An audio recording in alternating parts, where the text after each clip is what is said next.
김정은 노동당 위원장의 중국 방문이 사실로 확인됐습니다. 잠시 후에 중국 정부가 김정은 위원장의 방중 사실을 발표한다고 우리 정부에 통보했습니다. 청와대도 관련 사실을 공식 확인했다고 윤영찬 청와대 국민소통수석이 밝혔습니다. 오는 4월이죠. 남북 정상회담을 앞두고 있습니다. 그리고 그 다음 달인 5월 북미 정상회담도 예정돼 있습니다.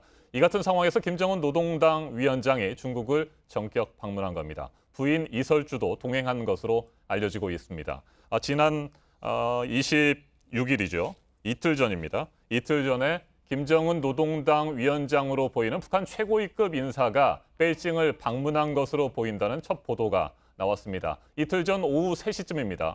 북한의 특별 열차가 베이징역에 도착했다는 사실이 확인이 됐고요. 그날 밤에 시진핑 주석을 비롯한 중국의 고위 관계자들과 김정은 위원장이 만난 것으로 보입니다. 이 자리에 이설주도 함께 동행을 했던 것으로 현재까지 파악이 되고 있습니다. 북한 김정은 노동당 위원장의 중국 방문이 사실로 확인됐다는 소식이 조금 전에 들어왔고요. 잠시 후에 중국 정부가 김정은 위원장의 방중 사실을 공식 발표한다고 합니다.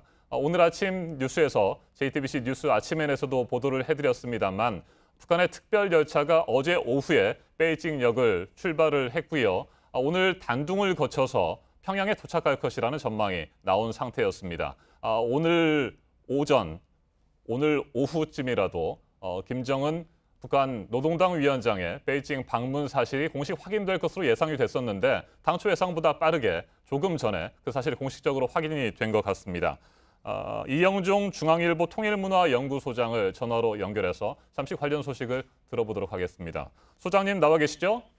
네, 나와 있습니다. 네. 네. 조금 전에 JTBC 뉴스 아침에 출연하셔서 여러 가지 얘기를 했습니다만 그때도 네. 김정은 북한 노동당 위원장의 베이징 사실이 맞는 것 같다 이렇게 말씀을 해주셨습니다. 얘기하신 네. 대로 사실이 확인이 됐어요. 네. 조금 전 그 북한 관영 조선중앙통신에서 공식 보도를 했습니다. 아직 자세한 내용까지는 나오고 있지 않지만은요. 일단 그 방문 자체가 비공식 방문이었다 이렇게 밝히고 있습니다. 네. 그러니까 국빈 방문이나 뭐 격식 있는 방문이라기보다는 일단 긴급히 서로 간에 조율이 없이 비공식적으로 만나서 긴급 현안을 논의한 걸로 돼 있고요. 네. 시진핑 국가주석과 만난 사실도 북한 관영 조선중앙통신 그리고 중국 신화통신 등이 일제히 보도를 하고 있습니다. 한 가지 특이한 점은 이설주, 김정은의 부인 이설주가 동행을 한 건데요. 북한이 정상 외교 무대에 첫 번째 데뷔 무대로 중국을 택했다. 그리고 이설주를 동반해서 정상국가의 이미지를 비춰주려 하고 있다. 이런 점이 좀 눈길을 끕니다. 네, 조선중앙방송이 보도한 내용을 저도 확인을 좀 해보니까요. 김정은 동지께서 방문을 했는데 3월 25일부터 28일까지 중화인민공화국을 비공식 방문했다. 이렇게 보도를 했다고 합니다. 당초에는 1박 2일 정도 베이징 방문이 얘기가 됐었는데 3월 25일부터 28일까지라고 하면 좀 기간이 늘어난 것 같아요. 네, 그렇습니다. 그러니까 이미 그 단둥 지역이나 이쪽에서 지난 주말 경비가 강화됐다 이런 얘기가 있었고요. 네. 월요일인 26일 오후에 김정은의 방문이 이루어진 것 같다 이런 보도가 나왔었는데요. 네네. 사실은 극비리에 일요일 오후에 김정은이 베이징에 도착한 것으로 이렇게 확인이 됐습니다. 네, 조선중앙방송의 보도를 또 더 보면요. 부인 이설주가 동행을 했고 최용해, 박광호, 이수영, 김영철 노동당 부위원장 그리고 이용호 외무상도 수행을 했다고 합니다. 그렇게 많은 숫자가 북한의 대표단이 베이징을 방문을 했기 때문에 특별 열차를 이용한 것 같아요. 네, 그렇습니다. 김정은 특별 열차의 경우에는 그 김정은이 있는 이제 집무실과 뭐 숙소 이런 것들이 갖춰진 그 열차 그 편성이 돼 있고요. 그 다음에 이제 회의실이라든가 이런 것들이 있고 뒤편 쪽으로 최용해나 다른 그 노동당과 군부의 고위 인사들이 회의를 하거나 여러 가지 묵을 수 있는 그런 시설들이 돼 있는 걸로 이렇게 파악이 되고 있습니다. 네. 일단 중국 정부에서 먼저 발표를 하지 않을까 싶었었는데 북한의 조선중앙방송이 먼저 발표를 했다고 봐야 되겠네요. 네, 그리고 거의 동시에 중국 신화통신도 같이 보도를 했기 때문에요. 네. 아마 이것을 언제 공개할 것인가 하는 것은 북중 간에 서로 조율이 있었던 것 같습니다. 그리고 여러 가지 경호나 의전 문제, 또 신변 보호 문제 이런 것들을 고려해서 김정은 위원장의 평양 귀환, 그러니까 단둥을 넘어서 북한 신의주로 들어가는 그 시점에 보도가 이루어진 것으로 이렇게 파악이 되고 있습니다. 네, 아직까지 뭐 정확하게 확인이 된 상태는 아니겠습니다만 현재 보도가 나온 것으로 봐서는 단둥을 거쳐서 북한으로 열차가 진입을 했다고 볼 수 있을까요? 네네, 그 시점에 되게 맞춰서 이제 전례를 보면은 신의주 지역을 통과해서 들어가는 시점에 보도가 이루어졌고요. 네. 어제 이미 그 오후 4시쯤에 베이징역을 특별 열차가 출발해서 귀한 다롄 쪽으로 해서 귀한길에 오른 것으로 이렇게 됐기 때문에요.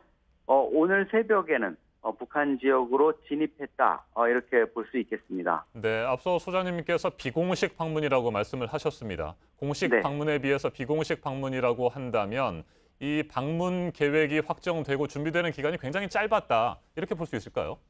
네, 그렇습니다. 이미 알려졌습니다만은 4월 그 남북 정상회담 그리고 5월에 이제 트럼프 대통령과 김정은 위원장의 만남 이런 것들을 앞두고 중국이 그동안에 좀 패싱, 중국이 배제되는 것 아니냐 이런 우려가 있었고요. 네. 아마 이번 그 보도에서 특징이 중국의 초청에 의해서 방문을 했다 이런 보도가 나오고 있지 않습니까? 네네. 이런 점을 보면은 중국이 이제 자기들의 여러 가지 입장이라든가 이런 것들 또 북한의 입장을 좀 들어보고 싶다 이런 점에서 아마 북한을 불러들이는 쪽으로 이렇게 결정을 했지 않았냐 이렇게 보이고요.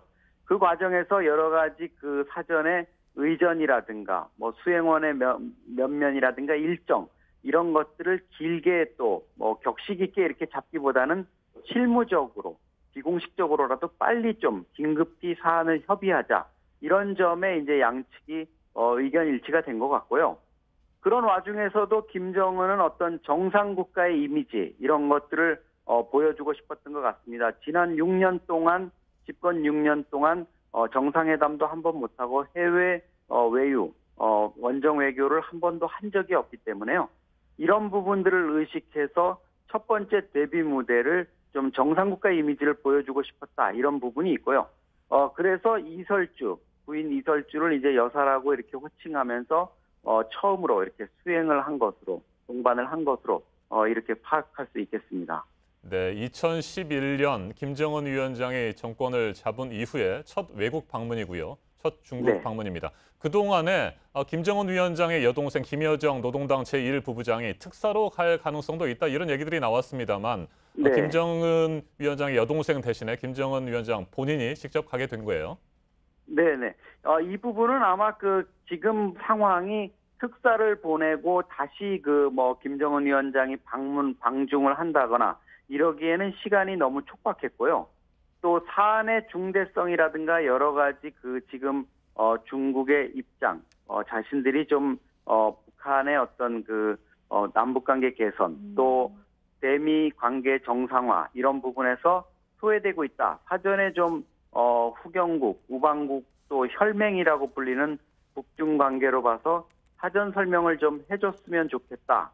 이런 의중이 좀 평양 쪽에 전달이 된 것 같고요. 네네. 그런 차원에서 아마 김정은이 직접 방문해서 이 부분은 내가 시진핑에게 설명하겠다. 이런 판단이 선 것 같습니다. 네, 이번에 김정은 위원장과 그 일행이 타고 다녀온 것으로 알려진 특별 열차. 이 특별 열차는 북한의 외교와 관련해서 상당히 상징성이 있다고 볼 수 있을 것 같아요. 그렇습니다. 일단은 김정은 위원장 같은 경우에는 항공기를 주로 이용해서 이제 북한 내에서도 이동을 했고요. 북한 관영 조선중앙TV가 과거에 김정은 위원장이 조종석에 앉아서 자신의 전용기인 참매라고 불리는 소형 항공기를 조종하는 이런 모습을 방영한 적도 있습니다. 네. 또 여러 가지 무인 비행기라든가 이런 것에 상당히 관심을 갖는 거 보면 고소공포증이 있어서 항공기를 이용하지 못했다. 이렇게 평가를 받고 있는 아버지 김정일 국방위원장과는 좀 다른 모습을 보였었습니다. 네네. 그래서 이제 언론이라든가 여러 가지 대북 정보를 담당하시는 분들 사이에서는 김정은이 앞으로 중국이나 외국을 방문할 경우에 사전에 징후를 좀 파악하기가 쉽지 않겠다. 급작스럽게 이제 항공편으로 방문하거나 그러면은 사전 징후를 파악하기 어렵겠다 이런 얘기가 있었는데요.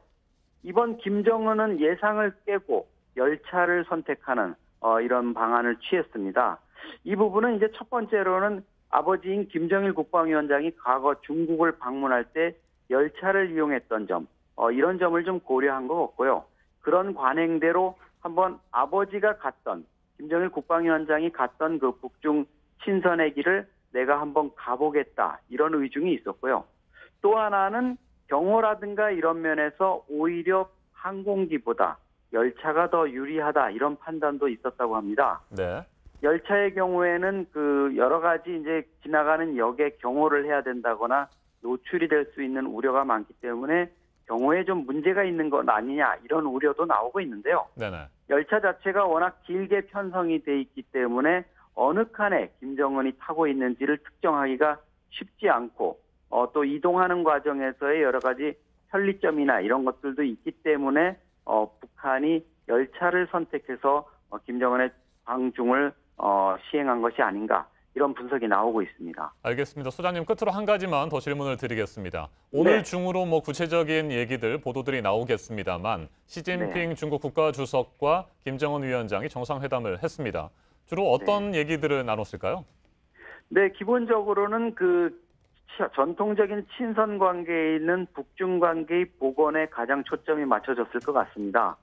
그동안 북한의 핵 개발이나 미사일 개발, 또 중국의 이에 대응한 유엔 제재 참여로 인해서 양국 관계가 좀 삐걱거리는 이런 모습이 있었던 것이 사실인데요.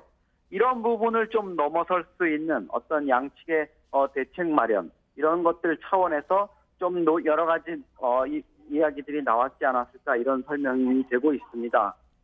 또 한 가지 지적을 할 수 있는 거는요. 네. 북한의 어떤 비핵화에 대한 여러 가지 그동안의 언급이 있었는데요.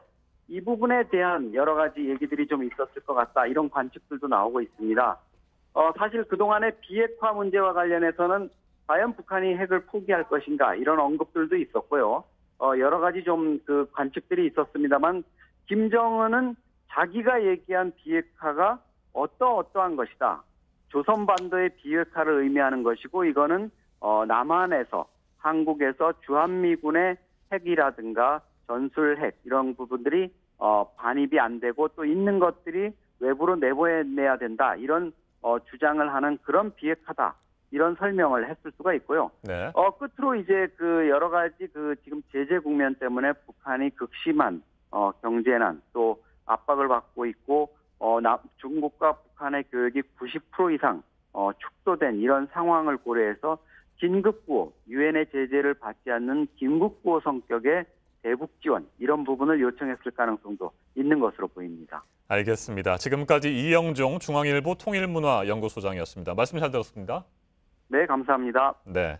자, 이번에는 청와대로 한번 가보겠습니다. 중국 정부가 김정은 위원장의 방중 사실을 조만간에 발표한다는 내용, 청와대에서도 파악이 됐고요. 청와대에서 사전에 공지가 이루어졌습니다.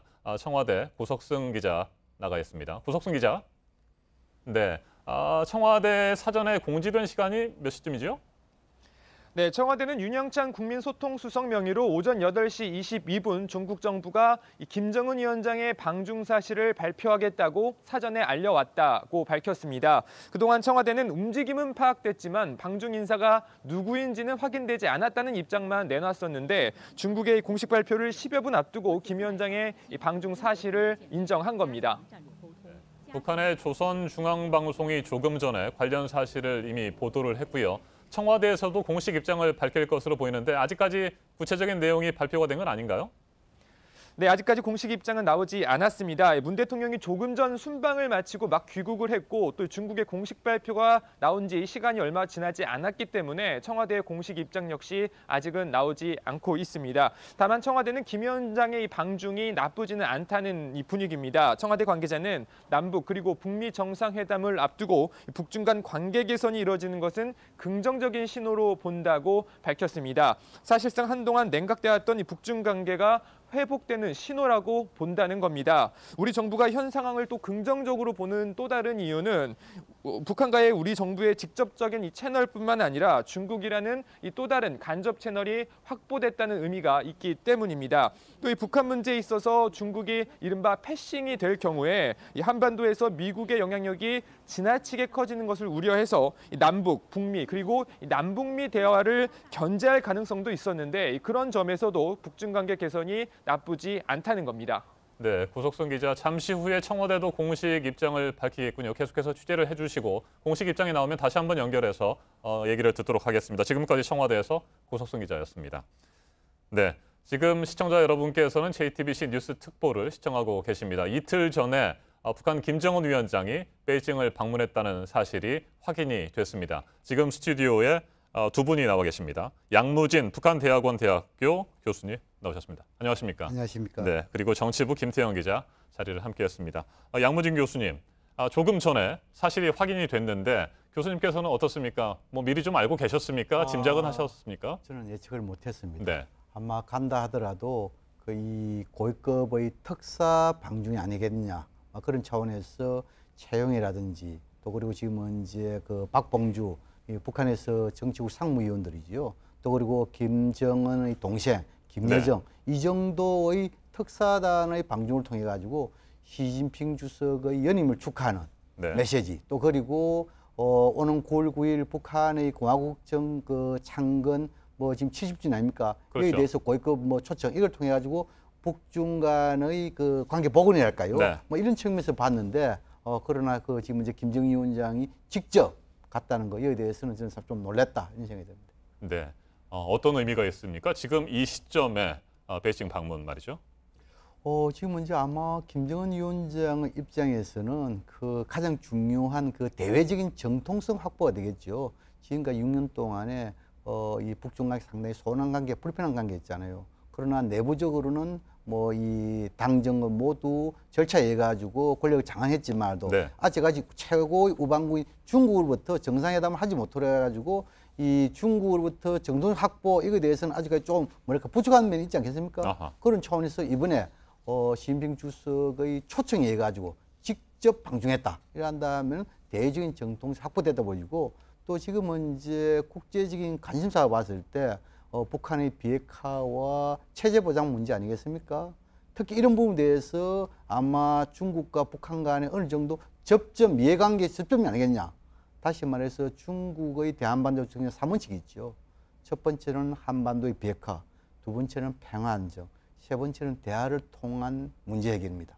그런 차원에서 지금은 이제 남북 정상회담, 북미 정상회담, 또 그리고 선대유언이라고 표현했지만도 비핵화의 의지를 보여주고 북미 대화하겠다. 뭐 이런 측면으로 봤을 때 아마 이 북한의 국면 전환을 위한 일종의 메시지와 중국의 대한반도 3원칙에 대해 어느 정도 접점을 찾았다. 그런 차원에서 이번에 시진핑 주석에게 나름대로 한반도의 비핵화에 대한 의지를 좀 더 재확인시키는 계기점이 될 거다 보여주고 또 북한 입장에서는 혹시나 북미 간의 정상회담에서 성공, 실패 모든 가능성을 열어두고 실패했을 경우에 혹시 미국으로부터 군사적인 타결이랄까요? 이런 군사 행동에 대해서 하나의 방패막 중국으로부터 이런 보험이라고 볼 수 있겠죠. 또 반대로 북미 정상회담에서 성공했다 하면은 시너지 효과 뭐 이래 가지고 경제 제재 완화라든지 뭐 이런 경제 지원이라든지 또 체제 보장 이런 또 아주 속도가 있게 가지 않겠습니까? 그런 측면을 봤을 때 아마 시너지 효과 이 두 가지 관점에서 나름대로 김정은 위원장의 헌법에서 이익이 있다 보시고 또 중국도 나름대로 이익이 있었겠죠. 뭐 중국도 지금 언제 뭡니까? 남북 북미 정상회 앞두고 다수의 언론, 여론에 있어 가지고 차이나 패싱 이야기를 많이 하고 있지 않습니까? 특히 한반도 비핵화를 위한 육자회담 의장국에서 이런 이야기가 나온다면 상당히 중국은 좀 불쾌감, 소원함이 있겠죠. 이런 부분에 있어 가지고 김정은 위원장을 직접 초청해 가지고 양국 간의 정상회담을 함을 해 가지고 한반도 문제에 있어 가지고 나름대로 영향력 유지, 존재감 뭐 이런 것에 대해서 나름대로 확인할 수 있는 계기에서 중국도 이익이 됐다. 그렇게 분석합니다. 알겠습니다. 이번 방중의 의미와 배경 등 잠시 후에 계속해서 분석을 하도록 하고요. 잠시 베이징과 워싱턴을 한번 연결을 해보도록 하겠습니다. 베이징을 연결합니다. 신경진 특파원. 중국이 CCTV를 통해서 김정은 위원장의 중국 방문 소식을 공식 발표했습니까? 예, 지금 한국 시간 8시 반 15분 동안 발표를 했고요. 발표와 동시에 3,500자에 달하는 그 외교부 공고를 발표했습니다. 네, 확대 정상회담도 가졌다는 얘기가 들리는데 발표 내용 구체적으로 어떤 것들이 있습니까? 설명을 좀 해주시죠. 예, 발표 내용 중에 가장 주목되는 점은 김정은의 발언입니다. 김정은은 김일성 주석과 김정일 총석이 유언에 따라 한반도 비핵화 실현에 힘쓰는 것은 우리의 시종 변하지 않는 입장이라고 밝혔습니다. 이에 대해서 시진핑 주석은 첫 방중으로 환영한다. 이번 방중 기간의 시기가 특수하며 의미가 중대하다. 그러면서 위원장 등지와 노동당 중앙에 북중 양당 양국 관계를 중시하는 것을 충분히 보여줬다며 이를 높이 평가한다고 말했습니다. 김정은은 이에 대해 중국에서 최근 좋은 일이 막 끊이지 않고 있다며 지난해 19차 당대회와 최근 양회에서 시진핑 주석의 국가주석 재선을 축하했습니다. 그러면서 한반도 정세가 최근 적지 않은 중요한 변화가 일어나고 있다며 인정상 그리고 동의상 인당 적시에 시진핑 총석이 동지에게 이 상황을 통보해야 했다며 이번에 온 이유를 밝혔습니다. 그러면서 시진핑 주석은 이에 대해 양당 양국은 지난 세대 지도자들이 만든 고귀한 제부에 바탕을 하고 있다며 북중 관계의 전통적인 혈맹 관계를 다시 밝혔습니다. 그러면서 시진핑 주석은 3가지를 강조를 했는데 네. 첫째, 비층의 왕래를 강화하자. 둘째, 전략 소통 채널을 충분히 활용하자. 그리고 평화 발전을 촉진하자. 그렇게 밝혔습니다. 네, 신경진 특파원. 지난 25일부터 오늘입니다. 28일까지 중국을 비공식 방문했다고 조선중앙방송도 조금 전에 보도를 했습니다. 그동안 3박 4일 정도가 되나요? 25일, 26, 27일, 28일에서 3박 4일 정도의 일정인데요. 방중의 경과를 좀 살펴보죠. 예, 오늘 보도에는 방중 행보가 모두 다 나왔습니다. 첫날 26일 도착해서 인민대회당에서 시진핑 주석과 김정은 위원장이 참석하는 인장된 환영 의식이 있었고요. 이어 회담이 열렸습니다. 회담에는 왕이 국무부장과 황쿤민 헌전부장, 김재샹 중앙방 상무위원, 양재철 국무위원, 숭타오 행정부장이 참석했고 북한 쪽에서는 김정은 위원장과 이수영 국제부장이 참석했습니다. 이어서 근처 대청에서 네. 권력들은 26일 중 10명이 참석하는 환대를 받았습니다. 이어 어제 오전에는 김정은 위원장은 중국 중관촌의 중국과학원에 혁신성과 전시회를 관람했고 이후 점심에는 겨울타이 국빈관에서 양원지에서 양쪽 두부 단독 오찬을 다녔습니다. 오찬 이후에 베이징을 떠난 것으로 보입니다. 알겠습니다. 지금까지 베이징에서 신경진 특파원을 연결해서 얘기를 들어봤습니다. 전화 연결 상태가 좋지 못했습니다. 시청자 여러분의 양해를 바랍니다. 자, 이번에는 워싱턴으로 한번 가보겠습니다. 중국이 김정은 위원장의 방중을 전격 공개했습니다. 워싱턴의 정효식 특파원을 연결합니다. 정효식 특파원, 방중 사실이 네. 전격 공개됐는데 미국 정부 측의 반응이 나왔습니까? 미국 현지 시각으로 저녁 8시인데 아직 공식 반응은 없습니다. 하지만 오늘 백악관과 국무부 브리핑에선 공식 확인만 중국 정부에 맡겼을 뿐 김정은 위원장의 방북을 기정사실로 받아들이는 분위기였습니다. 네. 샌더스 백악관 대변인은 김정은 위원장의 방중 여부에 대한 확인을 묻는 질문에 트럼프 대통령이 김정은 위원장의 방중과 관련한 최신 정보를 보고받고 있다고 말했습니다. 다만 자신은 그 방중 여부의 보도를 확인할 위치에 있지 않다고만 덧붙였습니다. 노트 국무부 대변인도 잘 알지는 못한다. 그에 관한 이야기를 중국으로부터 듣기를 기대한다면서 누가 방문한 것인지는 중국이 발표하도록 남겨두겠다고 했습니다. 그러면서 그 사전에 중국 방문에 대해서는 여보세요? 네, 말씀하시죠. 네. 그러면서 사전에 이번 중국 방문과 관련해 중국 측으로부터 어떤 대화도 나누지 못했다면서 미국 정부가 중국으로부터 공식 통보를 받지 못한 사실을 공개하기도 했습니다. 그러면서 이번 방중과 관련해 중국이 북한에 경제적 지원을 하지 않기를 바란다고 경계감도 표출했습니다. 네. 남북 정상회담이 예정돼 있고요. 5월에 또 북미 정상회담도 앞두고 있습니다. 이 같은 상황에서 중국 변수가 매우 커졌는데 북미 정상회담에 어떤 영향을 미칠지 워싱턴에서도 촉각을 곤두세우고 있을 것 같아요. 어떻습니까? 네, 그렇습니다. 이번 북중 정상회담을 통해 사실상 중국이 남북미 3국이 주도하던 북한 비핵화를 위한 외교 무대에 공식 승선했다고 볼 수 있겠습니다. 베이징 카네기 친화 글로벌 정책센터의 차오퉁 연구원은 평양은 매우 위험한 트럼프 대통령과 정상회담을 앞두고 일종의 보험을 들기를 원했다고 하면서 북미 정상회담이 실패하더라도 중국과 안정적이고 긍정적인 관계 회복을 통해 미국이 만약 북한의 공격을 결정할 경우에 이를 막을 수 있는 그런 보험에 들었다고 말했습니다. 파이낸셜 타임스는 이번 북중 정상회담에 대해 김정은은 중국과 관계 개선을 통해 국제적 고립으로부터 탈출했고 중국은 북미 간 평화 협상 테이블에 앉을 수 있는 북한의 지지를 얻어냈다며 이번 회담이 북중 간의 윈윈 게임이었다고 평가했습니다. 하지만 이 미국과 중국의 비핵화 해법에 대한 계산이 틀리기 때문에 지금 현재 무역 전쟁에 이어서 비핵화 외교전에서도 미국과 중국이 충돌할 수 있다는 우려도 제기하고 있습니다. 네. 지금까지 워싱턴에서 정효식입니다. 네, 베이징과 워싱턴을 연결해서 현지 분위기, 반응들을 살펴봤습니다. 김태형 기자. 네. 조선중앙방송이 보도를 했고 중국 네. 정부도 김정은 위원장의 중국 방문 사실을 공식적으로 확인을 했습니다. 네. 현재까지 들어온 내용들 정리를 한번 해볼까요? 네. 일단 북한 조선중앙방송은 이 김정은 위원장이 이 시진핑 주석의 초청으로 3월 25일부터 28일까지 중국을 비공식 방문했다라고 이렇게 보도를 했고요.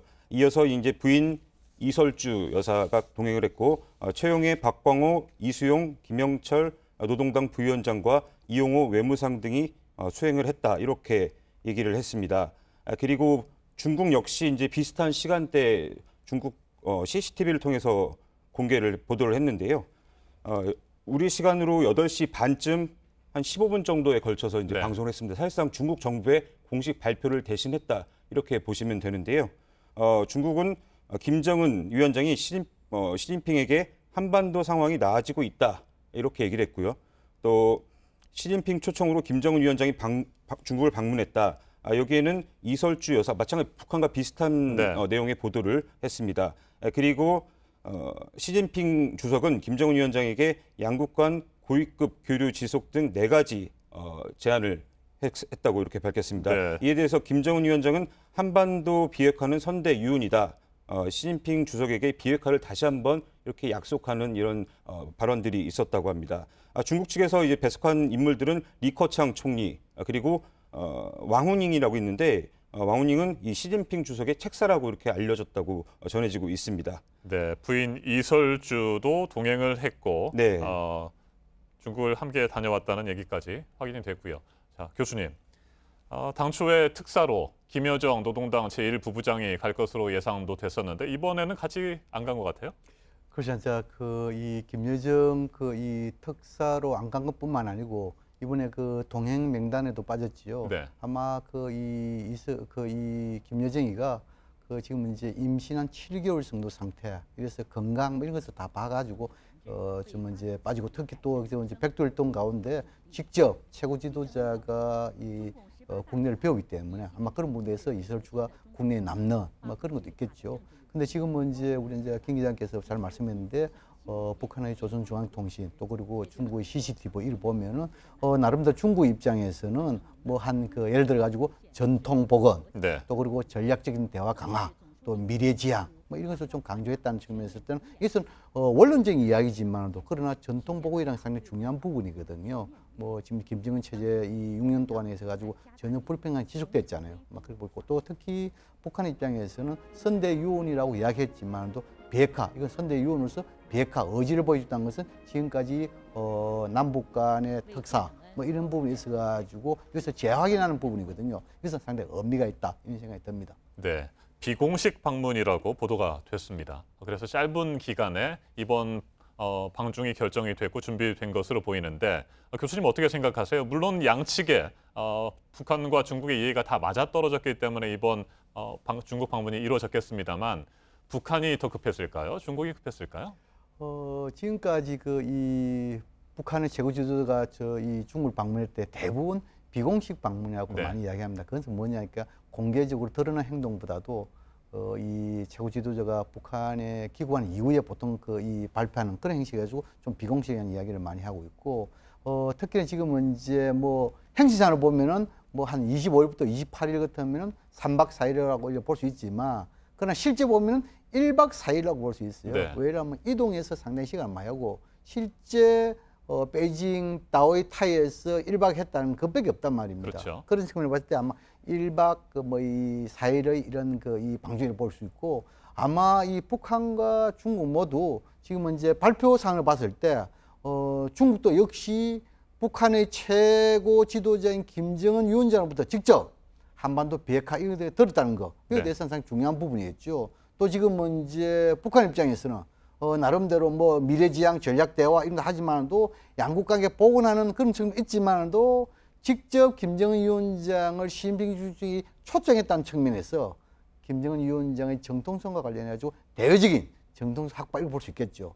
근데 이제 지금 현재 좀 이 큰 틀로 이렇게 봤을 때 아마 북한도 셈법이 상당히 있었을 겁니다. 그렇겠죠. 지금 문제 예를 들어 가지고 예를 들어 남북 정상회담, 북미 정상회담 이런 상태에서 비록 비핵화 이런 체제 보장 또 그리고 이 평화 체제 여러 가지 이야기 있지만도 이것이 직접 이루어지려면 상당히 시간이 소요되고 또 시간이 소요된 상태에서 미국이라든지 이런 나라가 또 정권이 바뀌면 정책이 어떻게 변화될 줄 모르는 건 상황 아니겠습니까?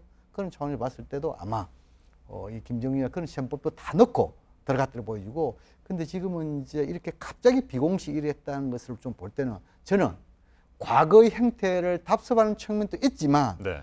현 단계의 관점에 봤을 때 가장 중요한 것은 제재와 관련된 이러한 이슈 부각을 차단하기 위한 것이 아니겠냐.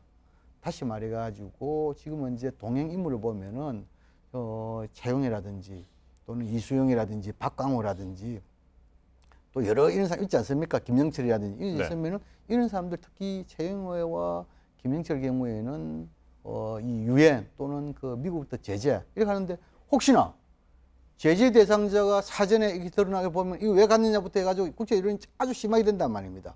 이런 차원 또 좀 뭐랄까 이슈를 부각시키기 안 해가지고 비공개 이렇게 한 측면도 있지 않나 생각이 듭니다. 네, 남북 정상회담과 북미 정상회담의 추진 계획이 결정될 때 중국 외교부, 중국 정부는 환영의 뜻을 밝혔습니다. 이 같은 상황에서 중국과 북한이 만난 것은 앞으로 남북 정상회담, 북미 정상회담을 추진하는 데 있어서도 좋은 기회, 좋은 분위기가 마련됐다 이렇게 평가할 수 있을까요? 우리 정부가 지금은 이제 좁은 틀에서는 북미 대화에서 중재자 역할을 이야기할 수 있지만 큰 틀에서는 북일 정상화 네. 또 그리고 지금은 이제 불편한 관계에 있던 북중 간의 대화 복원 이것도 계속 중재자 역할을 하려고 노력을 많이 했단 말입니다. 그런 차원에서 볼 때는 지금은 이제 남북 정상회담, 북미 정상회담 또 그전에 북중 간의 정상회담을 했다는 측면에서 대화를 통한 문제 해결에 대해서도 나름대로 진정성을 보여준다는 데서 나름대로 의미가 있고 또 그리고 뭡니까? 지금은 이제 북미 정상회담 이전에 북중 간에 이런 있어가지고 김정은 위원장이 직접 한반도의 비핵화, 유은, 운운하면서 이것도 재확인한 계기가 됐단 말이에요. 그런 것을 볼 때 남북 정상회담, 북미 정상회담에 있어서도 긍정적인 영향을 미칠 것이다. 저는 그렇게 분석 전망합니다. 네, 북미 정상회담이 혹시라도 실패할 경우에 대비해서 북한이 중국과의 관계를 개선할 목적도 있었을 것이다. 이런 말씀도 좀 앞서 해주셨습니다만 최근에 미국 트럼프 대통령이 존 볼턴 전 유엔 주재 미국 대사를 국가안보보좌관에 내정을 했고요. 폼페이오 전 CIA 국장은 국무장관에 지명을 했는데 이들 두 사람 모두 대북 강경파 아니겠습니까? 외교 안보 라인의 주요 자리에 대북 강경파가 앉게 됐는데 이 같은 상황에서 북한이 중국의 좀 더 적극적인 협조를 끌어내기 위한 그런 의도라고도 볼 수 있을까요? 물론 그런 이 요인도 있겠죠. 네. 예를 들어 가지고 북미 정상회담을 앞두고 일종의 지금은 이제 그 비핵화법이라든지 체제 보장이라든지 무슨 여러 이런 관계 정상 이런 부분에 대해서는 대부분 메시지 던지는 거 아니겠습니까? 근데 지금 이제 방금 말씀하신 대로 이런 그 이 볼턴이라든지 이 초강경파 이랬을 경우에 혹시 뭐 정상회담까지는 잘 되겠습니다만도 정상회담 이후에 있어 가지고 구체적인 문제의 이행 이런 부분에 대해서 상당히 더 강하게 목소리가 나오기 때문에 그런 것도 염두에 두어 가지고 자신의 우군인 중국을 끌어들이는 그러한 하나의 그 전략적 목표랄까 이것도 이번 정상 그 북중 정상회담에 담겨 있다 그런 생각이 듭니다. 네, 비핵화 문제와 관련해서 중국이 북한에 핵 우산을 제공하겠다는 제안을 했을 가능성도 있다. 이런 분석들도 나왔었거든요. 거기에 대해서는 어떻게 생각하세요?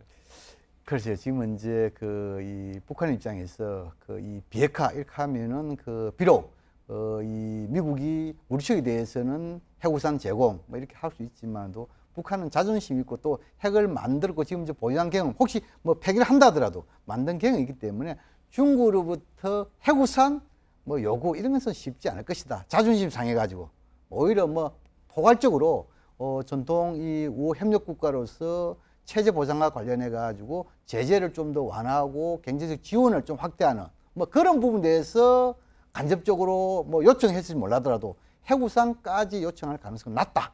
그렇게 분석합니다. 네.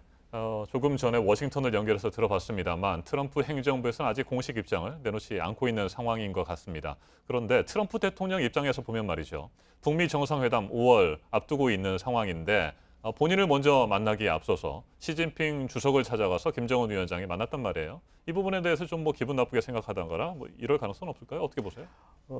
미국도 이 한반도 문제에 상당히 관심이 많고 또 중국의 움직임에 대해서 상당 부분 어느 정도 다 파악을 하고 있지 않겠습니까? 뭐 그렇다면 적어도 북미 정상회담 이전에 이 북중 관계, 북러 관계 여기에 대해서 나름대로 시나리오를 다 장만했을 것이다. 그 속에 아마 먼저 북한과 중국 간의 정상회담 가능성, 배달도 이런 것을 저는 생각하고 있을 거라고 생각합니다. 네. 왜냐하면 이것은 이미 지난 2000년도 경험적 사례가 있지 않습니까? 남북 정상회담 앞두고 한 달 전에 이 김정일 위원장이 이 중국을 방문해가지고 나름대로 우호 협력을 과시한 측면이 있지 않습니까?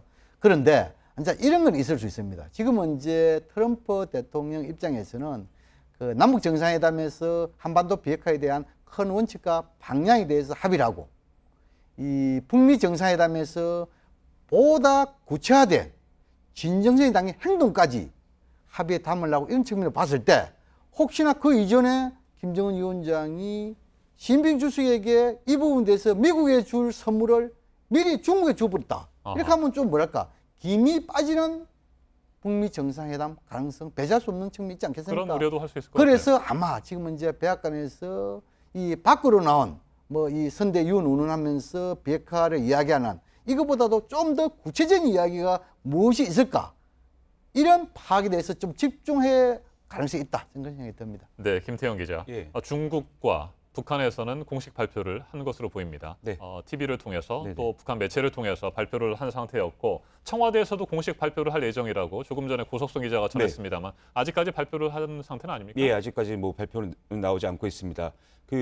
오늘 그러니까 이 지금 북중 정상회담의 좀 내용을 크게 한번 정리를 한번 네. 해보자면요, 세 가지로 좀 나눌 수 있을 것 같은데요.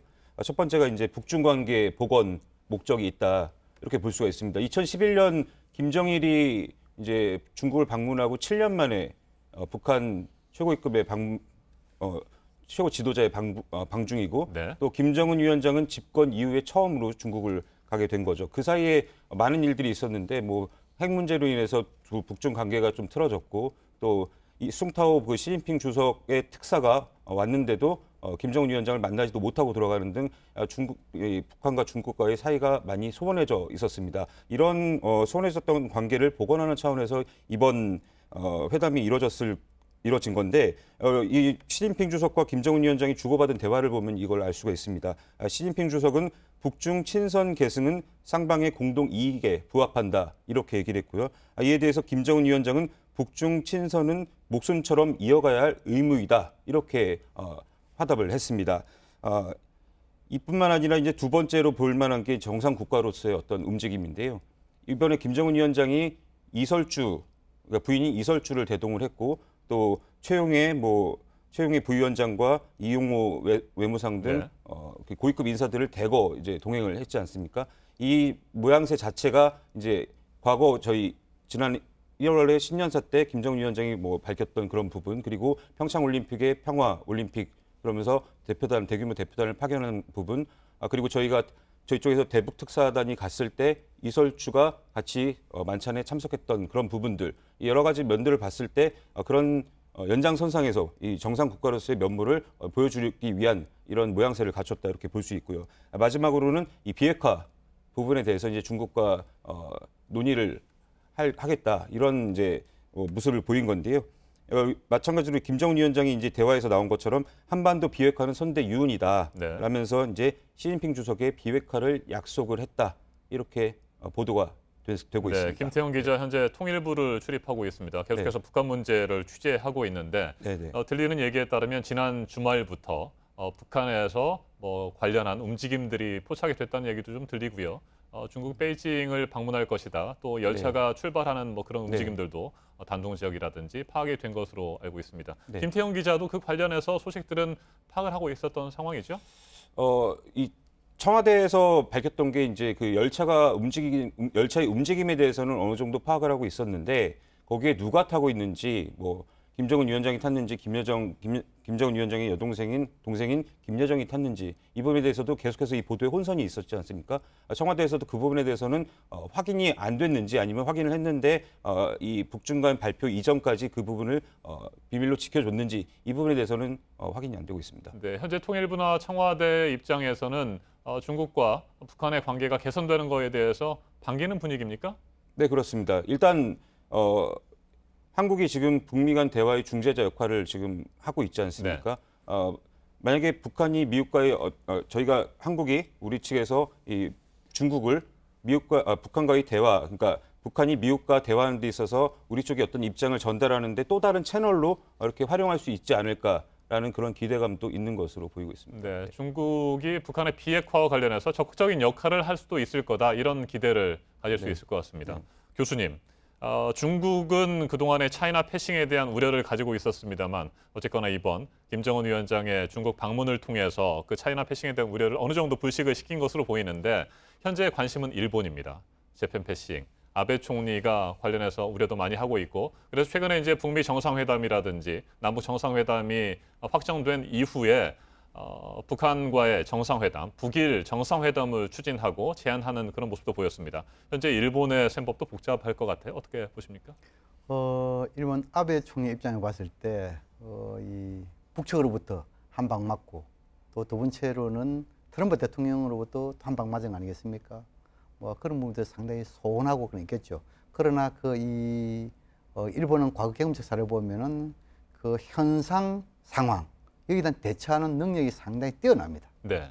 그런 측면을 봤을 때 아마 또 그리고 두 차례 북일 정상회담한 경험이 있기 때문에 이 북미 정상회담이 지나고 나면은 아마 북일 정상회담을 개최하기 위한 많은 노력이 있을 것이다 생각하고 그러나 일본에서도 조금 우려스러운 대목이 일본은 항상 자국 이익의 관점에서 상당 부분 접근하는 사례가 많습니다. 일례로 북한 핵 문제에 대해 가지고 국제사회 모두가 북한 핵 문제에 대해서 비핵화 이것을 요구하고 있는데 당시 고이즈미 이후에 특히 이 아베 총리 시기 보면은 북한 핵 문제보다도 더 중요한 것은 납치자 문제다. 그렇죠. 이런 이야기를 많이 들고 나왔단 말입니다. 북한에 납치된 일본인들의 그렇죠. 물론 문제입니다. 인권 문제가 상당히 중요하지요. 그런데 국제사회가 일본이 자칫 이 대북 압박 제재를 하면서도 이 북한 문제를 국내 정치에 이용한다. 뭐 이러한 오해 소지가 많이 있단 말입니다. 이런 부분에 대해서 일본은 좀 세게 들었나 이 생각이 들고 그다음 지금 이제 조금 한 가지 우리가 좀 눈여겨볼 대목이 뭐 북일 관계를 떠나가지고 이번에 이 김정은 위원장의 방중에 있어가지고 지금까지 보도된 내용에 있어가지고 배석자 이것이 상당히 중요한 부분입니다. 네. 지금 이제 중국 측에서는 리거창 총리와 왕후이 이제 국가 부주석이죠. 이 아마 대담당 부주석을 알려지고 있는데 시진핑 주석의 책사 이렇게 하는데 아마 이렇게 볼 때는 리거창 이 총리 부분은 경제를 총괄하는 부분 아니겠습니까? 그렇다면 뭔가 북미 정상회담 이후에 북중 간의 경제협력 이런 부분에 대해서 나름대로 메시지가 담긴 배석이 아니겠느냐 저는 이렇게 보여지고 또 그리고 지금 이제 북한의 배석자 보면은 최용해, 박강원, 이수영, 김영철, 이용호 있는데 여기서 보면 박강원은 북한에 있어가지고 선전 선동 담당 부위원장입니다. 아마 네. 이제서 북중 간의 당대 당 관계 여기에 대해서 상당히 좀 그 나름대로 강화시키겠다는 그런 의미가 있고, 그다음 이수영은 당의 국제부장이지요. 여기서 뭐냐하면 당의 외교를 총하는 거. 근데 여기서 좀 중요한 것은 김영철은 통전부장 아니겠습니까? 이번은 이제 이 평창올림픽 기간에 울시를 방문해가지고 여러 사람 만나면서 이 남북관계 이 부분에 대해서 아마 이 시진핑 주석에 설명할 수 있는 뭐 그런 부분에 대해서 김영철이고, 이용호는 아마 북미 협상 또 그리고 북핵 문제 이런 부분에 대해서 논의하는 데서 가지고 도움을 주기 위한 그런 측면을 봤을 때 이번에는 뭐냐면 시진핑 주석이 이야기한 대로 양국 간의 친선 그리고 미래지향 또 지금 김정은 위원장이 이야기하는 비핵화라든지 이런 국제사회의 대화 이러한 부분이 이러한 배석사 속에서 녹여 들어가 있는 것이 아니겠느냐 그런 생각이 듭니다. 네. 북한 김정은 위원장이 이번 중국을 방문함으로써 2011년 집권 이후에 처음으로 공식 국제 외교 무대에 데뷔를 했다 이렇게 평가할 수도 있겠어요. 그럼요. 이 선대인 김정일 위원장도 94년도 김일성 주석이 사망한 이후에 2000년에 첫 중국을 방문했습니다. 그것도 약 6년 만이죠. 그렇군요. 그렇죠. 네. 그런데 이제 이 김정은 위원장도 2011년도에 이 김정일 위원장이 사망한 이후에 최고사령관으로 부임을 했지만 공식적인 절차에 의해서 당정군을 장악한 것은 2012년도부터라고 볼 수 있습니다. 네. 그렇다면 지금 2018년도는 약 6년이죠. 6년이 됐군요. 근데 가장 중요한 부분은 김정은 위원장은 상당히 좀 젊고 나이가 어린 이런 상황에서 이 내부적으로 정통성 확보도 중요하지만도 우방국인 중국으로부터 이 뭐랍니까 대우를 할까요? 이 상당히 중요한 부분인데 지금까지 그걸 못했죠. 그래서 이번에 직접 시진핑 주석의 초청에 의해 가지고 방중을 함을 해가지고 중국으로부터 대외적인 정통성이 확보됐다. 이것은 상징성 있는 겁니다. 또 그리고 여기에서 김정은 위원장이 지금까지 부인을 대동한 이런 정상 이런 북한의 사례가 잘 없단 말입니다. 그래서 이설주까지 만약에 동행했다라는 측면을 봤을 때 앞으로 남북 정상회담, 북미 정상회담에 있어 가지고도 서방식으로 이런 이 부부지간의 이런 동행 가능성이 있다 보여지고, 또 한 가지 우리가 추론할 수 있는 부분 같은 경우에는 지금 북미 정상회담이 어디서 개최될 것인가 그렇죠. 상당 부분 그게 소매에 관심입니다. 관심이 있었죠. 네. 근데 지금은 이제 김정은 위원장이 북한을 떠나가지고 중국을 방문했단 말입니다. 그렇다면은 북미 정상회담도 워싱턴 또는 북한을 떠난 제3국에서 가능성을 엿볼 수 있는 대목들이 아니겠냐 이렇게도 추정해 볼 수 있습니다. 네. 말씀하신 대로 그런 부분에 대해서 지금 전 세계가 관심을 가지고 있을 것 같습니다. 북미 정상회담의 장소가 어디가 될 것인지 이 부분에 대해서도 관심을 모았었고, 뭐 판문점도 거론됐었고 제주도도 거론됐습니다만 워싱턴, 평양도 거론된 상태였습니다. 일단 말씀하신 대로 중국을 방문했기 때문에 해외 어디에서든지 제3의 장소에서도 만날 수 있을 거라는 그런 생각이 좀 들고요. 공식 외교 무대 데뷔를 했기 때문에 이제 중국뿐만이 아니고 일본이라든지 러시아라든지 이런 쪽들과도 계속해서 교류하거나 뭔가 대화를 할 수도 있을 것 같아요. 충분히 가능성이 있는 대목입니다. 지금까지는 북한이 핵경제 병진 노선에 의해 가지고 핵능력 고도에 집중이었다면은 진짜 1월 1일 신년사를 통해 가지고 뭔가 대화를 통한 문제 해결 이렇게 국면 전환을 했다라는 측면을 봤을 때는 언제든지 북일 정상회담 또 그리고 북러 정상회담, 어쩌면은 아버지가 한 번도 경험하지 못했던 유럽까지 날아가지고 이후 국가하고도 정상회담 가능성 배제할 수 없습니다. 그렇다면은 북한은 자기들이 바라는 정상 국가에 대해서 한 발 더 나아갈 수 있는 소위 말해 기회를 포착했다 이렇게 볼 수 있겠죠. 네, 자 이제 북한의 비핵화 문제에 대해서 한번 말씀을 좀 듣고 싶은데요. 비핵화 과정과 관련해서 우리 문재인 대통령, 우리 정부가 제시한 건 크게 두 가지 단계 아니겠습니까? 일단 핵 동결하고 그 다음에 이제 마지막으로 핵을 완전 폐기하는 현재 가지고 있는 핵 무기를 포함해서 말이죠. 그런 절차를 통해서 진행하기를 지금 희망하고 있고 그런 부분에 대해서도 북한 쪽에 우리의 의사가 전달된 것으로 알고 있습니다. 어떻습니까? 그런 절차를 통해서 잘 되리라고 보십니까? 어떻게 전망하세요? 지금은 이제 북한과 미국 입장을 보면은 그 미국 입장에서는 CVID지요. 다시 말해서 완전하고 검증 가능하며 되돌릴 수 없는 비핵화. 북한으로서 요구하는 것이죠. 네. 또 북한의 입장에서는 CVIG입니다. 완전하고 검증 가능하고 되돌릴 수 없는 체제 보장입니다. 아하. 그래서 우리는 이 중간 지점에서 중재자의 역할에서 평화를 매결시키는 것이죠. 그래서 이번 정상회담에서는 대화를 통한 대화, 그다음에 토론을 통한 정상회담. 저는 그래서 이 부분이 상당히 중요하다는 부분이죠. 그렇다면 아마 문재인 대통령이 상당히 강조하는 부분이 있어가지고 한반도의 비핵화와 항구적인 평화 정책이 있어가지고 양 정상이 큰 원칙과 방향에 대해서 합의한다. 물론 네. 그 속에는 뭡니까? 방금 앵커께서 말씀하신 대로 CVID라는 큰 목표 속에서 1단계로서 소위 말해 입구라고 할까요? 입구에서 동결. 동결이라는 것도 상당 부분 범위가 넓습니다. 핵실험이라든지 미사일 실험뿐만 아니고 네. 우리가 지금 알고 있는 영변 핵단지에서 활동 중단까지도 포함된다 이렇게 보면 됩니다. 이게 상당히 중요한 부분입니다. 그래서 그렇게 남북 정상회담에서는 규정을 지으면 될 것 같고 아마 북미 정상회담에서는 이러한 한반도의 비핵화와 평화체제 플러스 체제 보장과 관계 정상화까지 포함될 수 있다는 것이죠. 그렇다면 북미 정상회담에서 북한의 비핵화와 관련해 가지고 좀 더 한 단계 더 나아간 의지를 담은 이행 로드맵 한 서너 가지가 포함되지 않겠느냐라는 측면에 봤을 때 남북 정상회담, 북미 정상회담 이후에는 한반도에서 제2의 몰타화가 될 가능성이 있습니다. 네. 몰타라는 것은 뭡니까?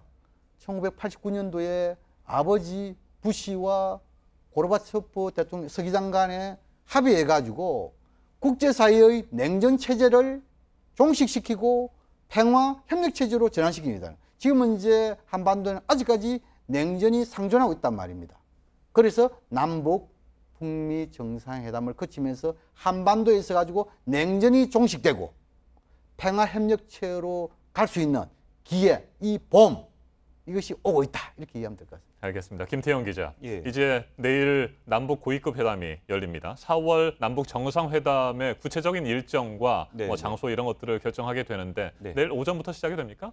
네, 보통 통상 고위급 회담 남북 실무 접촉을 할 경우에는 한 오전 10시부터 시작을 합니다. 내일 판문점 북측구역인 통일각에서 이제 진행을 하고요. 우리 측에서는 조명균 통일부 장관과 천혜성 통일부 차관 그리고 윤영찬 국민소통 수석 이렇게 3명이 대표단을 나가고 북측에서는 이선권 조국평화통일위원회 위원장 및 2명 총 3명이 대표단으로 나섭니다. 네. 네, 여기서는 아마 말씀하신 대로 4월 정상회담 날짜를 결정할 텐데 일단 4월 말로 국한이 돼 있으니까 그 중에서 이제 서로 의견을 주고받으면서 날짜를 결정할 거고요. 그리고 또 하나 중요한 게 만약에 당일 치기로 회담을 마무리하지 못할 경우에 그럼 어떻게 할 것인가? 뭐 하루를 더 출퇴근하면서 할 것인가? 내지는 뭐 간격을 두고 일주일이든 열흘이든 간격을 두고 다시 회담을 이어갈 것인가? 이런 아마 부수적인 방안에 대해서 대안에 대해서도 논의가 오갈 것으로 보입니다. 네, 그렇고요. 다음 주에 또 2차례 우리 예술단의 평양 공연이 있고요. 190명 규모로 올라갈 것으로 예상됩니다. 네, 당초 160여 명으로 양측이 합의를 했었는데 이보다 늘어난 규모로 말씀하신 대로 190여 명이 3월 31일 날 이제 방북을 하게 됩니다. 네, 교수님 끝으로 한 가지만 더 질문을 드리겠습니다. 이제 남북 정상회담을 앞두고 고위급 회담이 내일 열리게 되는데 의제를 결정하는 부분이 제일 중요할 것 같아요. 어떤 의제들을 테이블 위에 올려놓게 될까요? 우리 김태희 기자 잘 말씀을 했는데 아마 이번 그 남북 고위급 회담에서 핵심적인 어제는 한 3가지다. 지금 이제 한반도의 비핵화 문제, 두 번째로는 항구적인 평화 정착 문제, 세 번째는 남북관계 발전 문제 이렇게 될 것으로 생각합니다. 아마 이 부분에 대해서는 이미 남북 간의 특사방을 통해서 여러 가지 의사교환을 했기 때문에 큰 어려움은 없을 것이라 생각되고 또 두 번째로 지금 이제 중요한 것은 판문점이라는 장소는 정해져 있지만 또 날짜가 안 정해지기 때문에 아마 이번에 핵심은 날짜일 겁니다. 그래서 날짜 이번에 정하고 어제 정하는 이것은 큰 어려움이 없을 것이다. 저는 그렇게 전망을 합니다. 네, 김정은 위원장의 중국 방문처럼 앞으로 남북 정상회담이나 북미 정상회담을 앞두고 또 새로운 돌발 변수들이 있지 않을까 우려하는 시각도 조금 있는데 혹시 뭐 그런 변수가 있다면 어떤 게 있을까요? 지금 이제 아직까지 우리는 정전 체제이기 때문에 그 피로감에 젖어 있는 이런 그 최일선의 군들 군들은 뭡니까? 이런 최고 지도자의 뜻과 관계없이 피로감에 지치다 보면 우발적인 충돌이 있을 수 있단 말입니다.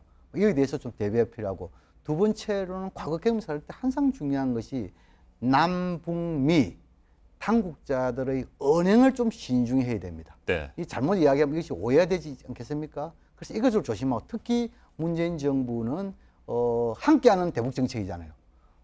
우리 국민과 함께하고 남북이 함께하고 국제사회 함께하잖아요. 이 함께하는 정책에서 중요한 것은 상방향이 돼야 됩니다. 다시 말해서 국민들의 목소리를 담아가지고 정책을 펼치고, 또 국민들은 정부를 믿고 나름대로 지지에 협조하는, 이렇게 된다면 분명 남북 정상회담은 성공적인 회담이 될 것이다, 이렇게 전망합니다. 알겠습니다. 여기까지 듣겠습니다. 양무진 교수님 잘 들었고요. 김태형 기자 수고 많았습니다. 감사합니다.